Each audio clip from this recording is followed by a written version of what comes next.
Hola, soy Eric Vázquez, soy crítico de arte, soy, soy crítico de arte, no soy etólogo, no soy, bueno, no estudié nada de eso.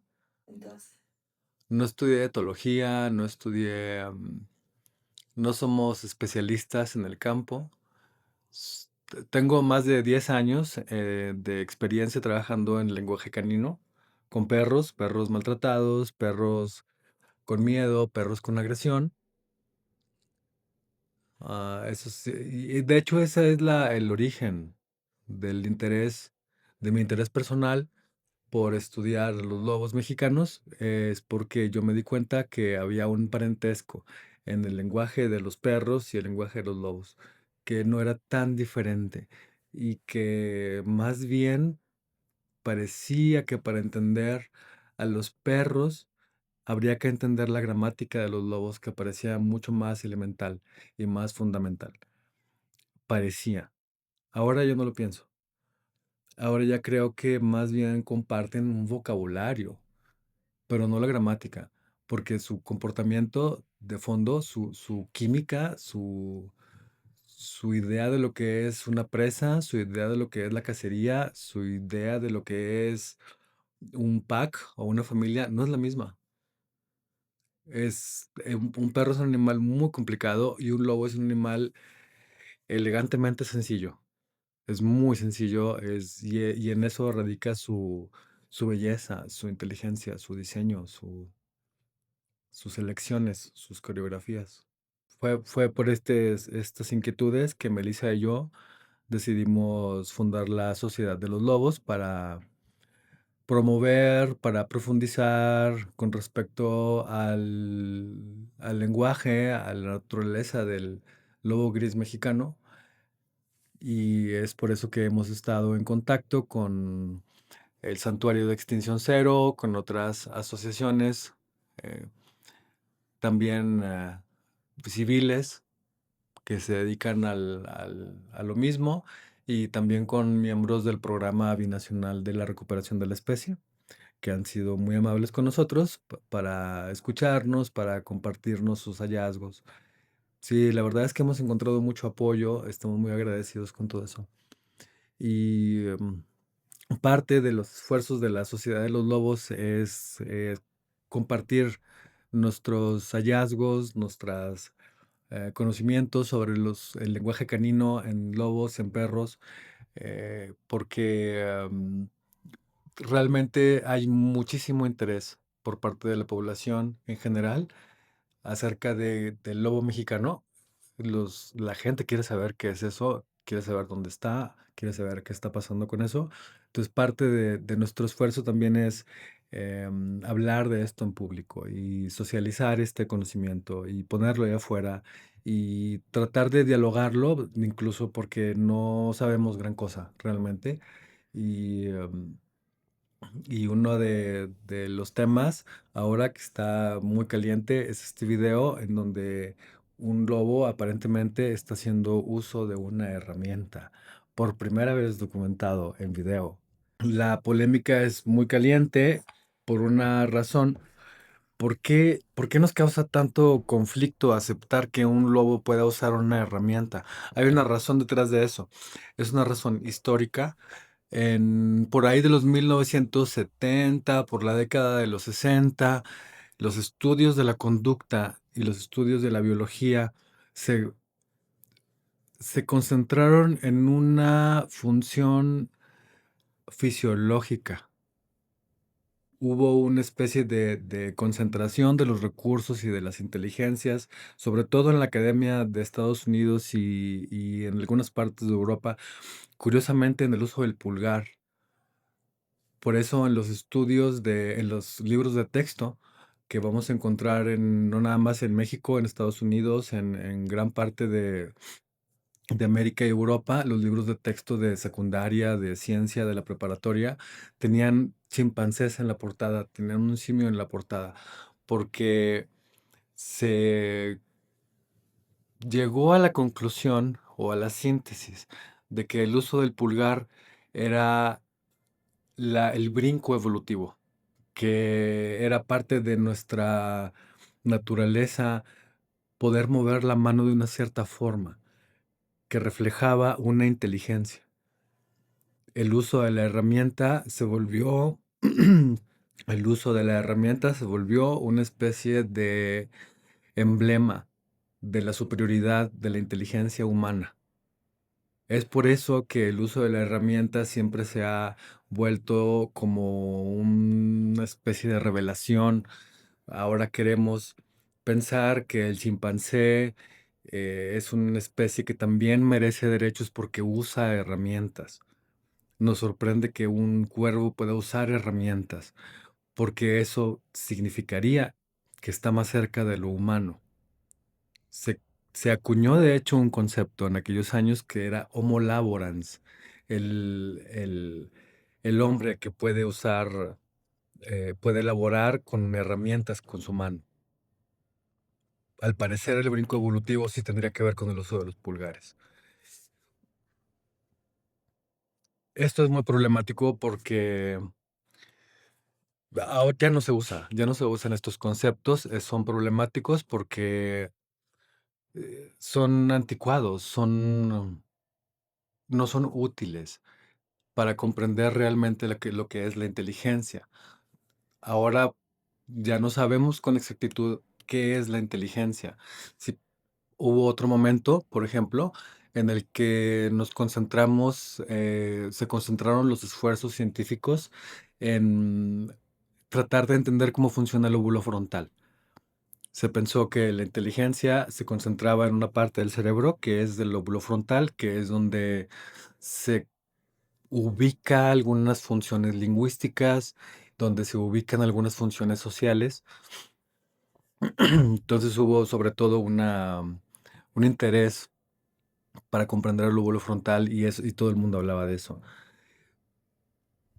Pero si pensamos en otras especies que se consideran igual de importantes o igual de inteligentes, por ejemplo, los delfines, que se han estudiado muchísimo en términos lingüísticos, porque los delfines se comunican, pues parecería que habla de inteligencia, se coordinan en coreografías y se habla incluso de la posibilidad de la telepatía por lo avanzado de su cerebro. Nos quedamos estupefactos cuando vimos que en el cerebro del delfín, el lóbulo frontal es apenas una pared muy delgadita, no tiene la cantidad de masa cerebral suficiente para soportar la cantidad de intercambio neuronal que nosotros suponíamos que reflejaba su inteligencia.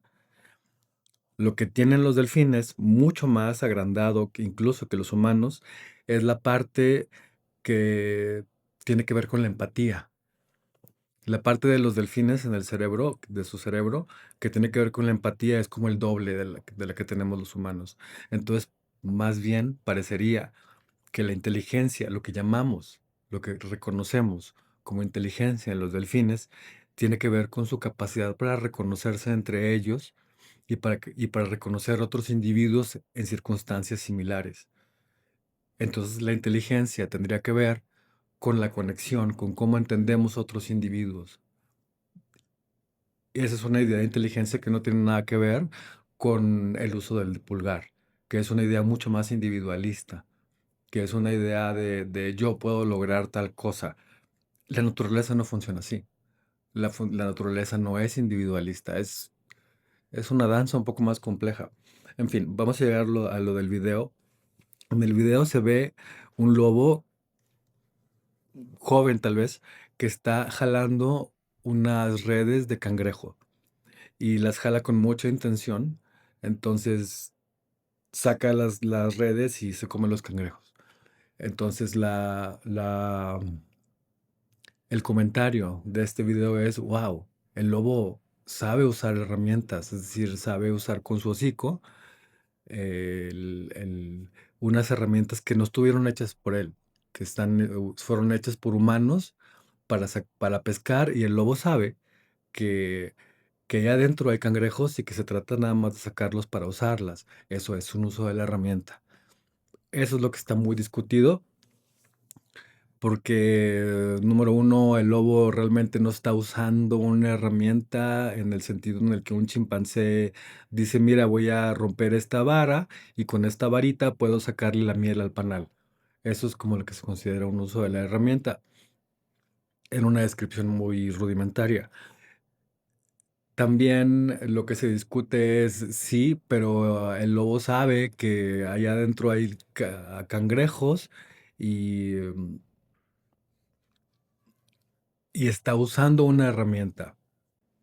Lo importante es ver que detrás de esa polémica, que puede ser falsa, existe todavía, subsiste todavía el prejuicio de que el uso de la herramienta es un reflejo de una inteligencia y que el uso de una inteligencia, la existencia de un ser pensante, cambia las condiciones de los derechos de ese animal.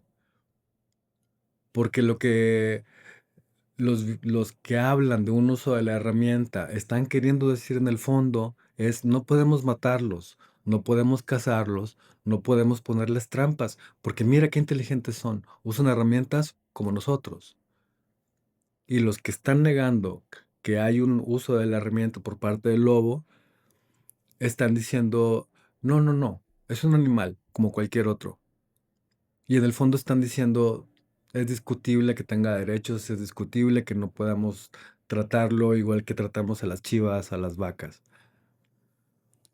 En el fondo esa es la discusión, porque en términos científicos todo eso ya está muy debatido. ¿Qué es la inteligencia? ¿Qué es el uso de la herramienta? Eso no significa nada realmente en términos del valor de una especie. El valor de una especie se considera con respecto al ecosistema, con respecto a su función, incluso en relación a nosotros, como sociedad humana, domesticada. Ahora bien, lo que está haciendo el lobo ahí es súper interesante, porque el- si vemos el video, el lobo no está jugando, no está intentando ver qué está pasando ahí, no está viendo a ver qué pasa si le jalo, no está experimentando. El lobo sabe que ahí abajo hay cangrejos. Y eso significa que ya lo hizo antes. ¿Y cómo lo hizo antes? Solo porque estaba curioseando, tal vez vio que el cazador, el pescador, sacaba los cangrejos de ahí por el olor, porque hay el lobo puede rastrear olores que están días antes, igual que un perro sabueso. Pueden rastrear un olor que se quede ahí si no llueve, si no cambia las condiciones demasiado, el olor se puede quedar 3, 4 días. Y un perro sabueso te puede encontrar un pelo de un humano o un animal que esté buscando en 1 kilómetro. Un lobo puede hacer eso. Muy probablemente el lobo lo dedujo. Y eso es extraordinario, porque eso sí nos dice mucho de cómo los lobos funcionan y de cómo los perros incluso están emparentados con los lobos. Y de cómo nuestra relación como humanos con esos cánidos se articula. Porque el hecho de que un lobo esté aprovechando el esfuerzo de un humano, eso ya está puenteando, ya está implicando la existencia del perro. Por cómo es que fue posible el perro. Eso también está en ese video. Otra cosa que es muy, muy interesante en ese video es que este lobo, como les decía, no está jugando, no está tratando de averiguar qué está pasando, él sabe que está ahí. ¿Por qué? Por lo definitivo de sus movimientos, por lo definitivo de sus intenciones. Como cuando alguien va a abrir una puerta que ya conoce, nada más llegas y lo haces. Y, eh, y eso significa que hay una relación ahí también ya entre las cosas que hace el humano y las cosas que puede entender el lobo que hace el humano. Eso también es extraordinario, porque eso también implica que podemos hacer una especie de convivencia, los lobos y los humanos, y que no tenemos que recurrir a las vallas, que no tenemos que recurrir a la cacería, etcétera, que podemos hacer una comprensión mutua. El lobo sabe que el humano hizo eso y puede aprovecharlo de cierta forma. El lobo de esa forma puede entender, mejor no me acerco allá, mejor me voy por acá. El lobo tiene esa inteligencia de entender las cosas que hacemos los humanos. Hay una posibilidad de coexistencia implicada ahí. Y,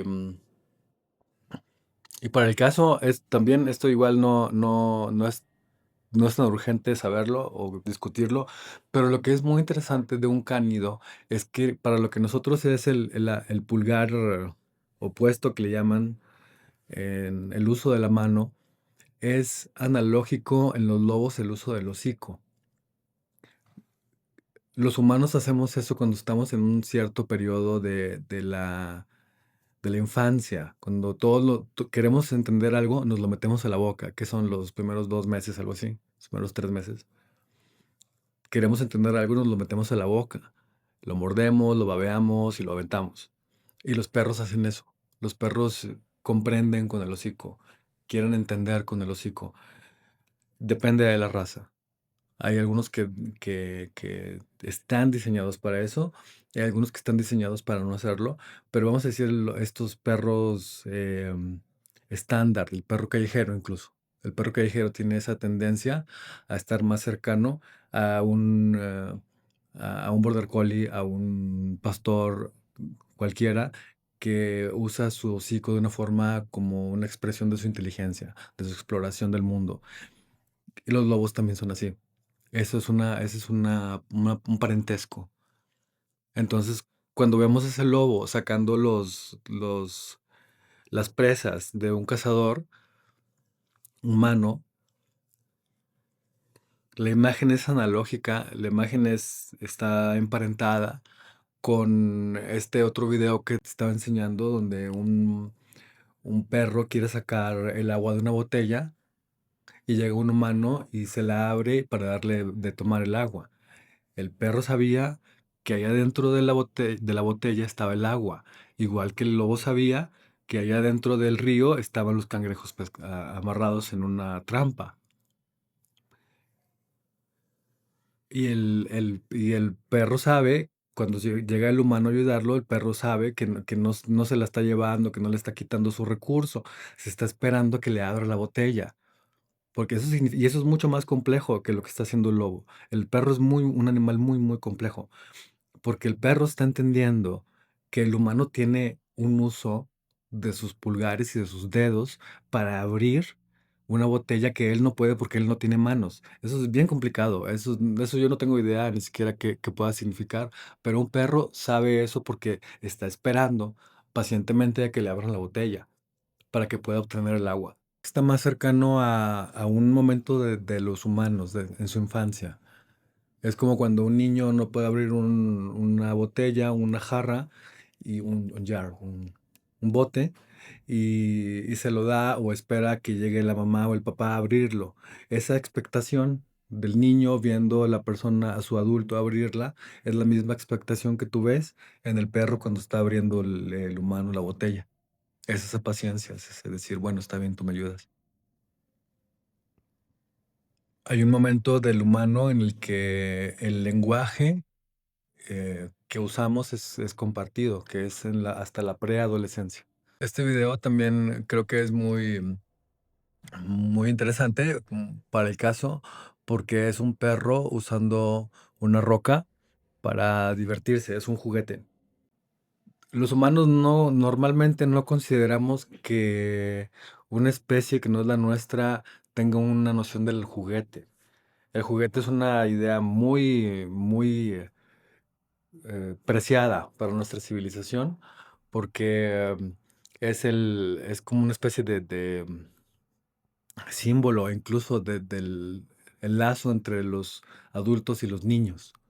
Y los niños es una manera de entrar al mundo a través de los juguetes. Es muy conocido que Disney y Mattel tienen esto muy claro, que cuánto puede influenciar a una niña una imagen de una Barbie. ¿Cuánto puede influenciar a un niño una imagen de un G.I. Joe o de un He-Man o lo que sea que ahorita compran los niños? No tengo idea. Pero todos sabemos que el juguete es formativo. Es un, es una, es un objeto muy peculiar de la civilización occidental. Es un objeto que se industrializó, de hecho, famosamente en el siglo XIX, cuando realmente explota el capitalismo, cuando la industria en el mundo, ¿no? Y Baudelaire está clavadísimo con... En fin, que los perros sabemos que tienen una noción de juguete, ¿no? Pero y es una cosa que nos parece muy, como muy normal. Que mira, este es su juguete favorito y que un perro tenga un juguete favorito no nos sorprende. Debería de sorprendernos. ¿Cómo es que un perro tiene una noción de juguete? Eso es una idea eso es un mundo entero. Que alguien tenga un juguete favorito implica un universo entero, emocional, cognitivo, de relación con uno mismo. ¿Qué significa eso? Entonces este video en donde el perro está muy claramente muy divertido con una piedra, porque es algo que empuja así como un niño empujaría un cochecito. Creo que ese video tendríamos que ponerlo en relación con otra documentación en donde un lobo se encuentra una cabeza de un alce o una cosa así, que es un cráneo pesado como de 1 kilo, y lo agarra con su hocico para llevárselo a uno de los cachorros en la madriguera y lo arrastra durante más de 1 kilómetro. Le toma casi todo el día al lobo estarlo cargando con el hocico, descansando, para llevárselo al cachorro que está en la madriguera. Esos son como 5 horas en 1 kilómetro. Que es importante de eso es que el lobo, cuando está llevándole un juguete a un cachorro, eh, está revelando que tiene un concepto muy preciado, muy caro de lo que es el juego. Ese lobo sabe lo que es, qué tan importante es jugar y ese lobo está suponiendo, está haciendo un uso de su imaginación, de su deducción, para pensar que ese cráneo seguramente le va a gustar al cachorro, porque le gustó a él también. Entonces se lo lleva. Y el cachorro sí, efectivamente le gusta y se pone a jugar con el cráneo y vemos la satisfacción del lobo, cómo se ve, se queda a ver cómo juega el cachorro. Eso sí, eso implica un uso de la herramienta. Es discutible. Yo creo que no es tan importante. ¿Qué tan importante es saber si un perro usa herramientas o no? ¿Qué tan importante es saber si los delfines podrían usarlas o no? ¿Qué tan importante es? No. Sabemos que los cuervos lo hacen, sabemos que muchos pájaros lo hacen, sabemos que los chimpancés sin duda lo hacen. Jane Goodall, esa es una de sus revoluciones. Cuando ella muestra y registra que los chimpancés están usando herramientas. Muy probablemente ya lo hacían antes. Tenemos observando chimpancés y primates desde antes de Darwin. Si no lo pudimos notar hasta que Jane Goodall lo nota a finales de los 70, es sencillamente porque no había la ventana ideológica para aceptar el hecho de que hay otros animales que usan herramientas. Y parece, por la polémica desatada por este video, que todavía no estamos listos. No es tan importante realmente si usan herramientas o no. Lo que es importante es por qué no estamos listos para aceptar que hay animales que tienen un uso del mundo, de los objetos, que refleja una dimensión cognitiva y una dimensión afectiva y una dimensión existencial que es tan importante como la nuestra.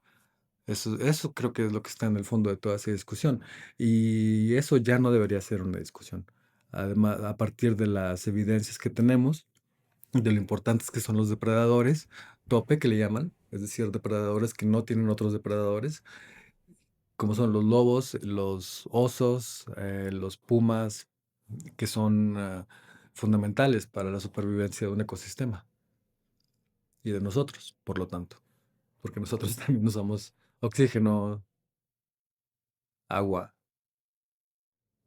Herramientas. Muchas gracias. Muchas gracias por haber visto el video, muchas gracias por seguir La Sociedad de los Lobos, por dar like y por compartir el contenido. Comenten si tienen alguna duda, comentario, no están de acuerdo. Es para eso que estamos aquí.